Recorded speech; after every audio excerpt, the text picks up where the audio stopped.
Hello guys, আমি আগের ক্লাসে নমিনেটিভ অ্যাবসলিউটের যে পার্ট 1 যে আমার ক্লাস ছিল সেটাতে আমি নমিনেটিভ অ্যাবসলিউট ইউজ করে কিভাবে দুটো বাক্যকে জয়েন করতে হয় আমি বলেছিলাম যে নমিনেটিভ অ্যাবসলিউট যখন তোমরা ইউজ করবা তখন সেক্ষেত্রে একটা সিম্পল সেন্টেন্স হবে।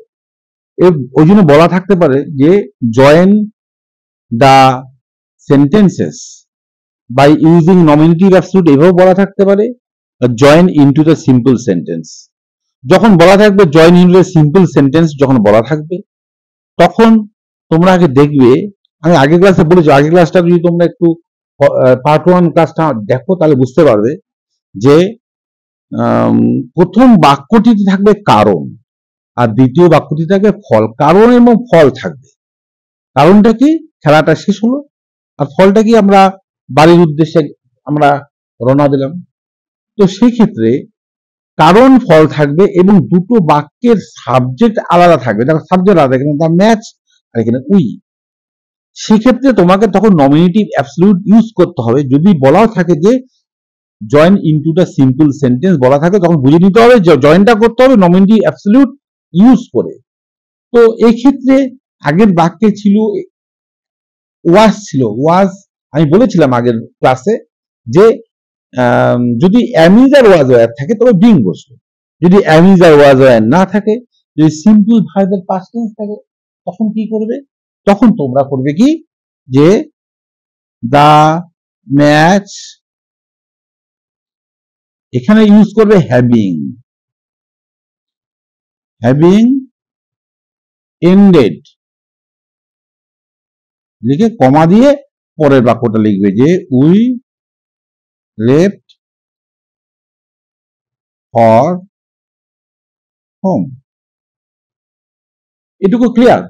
তার মানে যদি অ্যামিজ আর ওয়াজ আর না থাকে সেক্ষেত্রে তোমরা লিখবে কি হ্যাভিং, তারপরে লিখবে এন্ডেড, তারপরে কমা দিয়ে উই লেফট ফর হোম।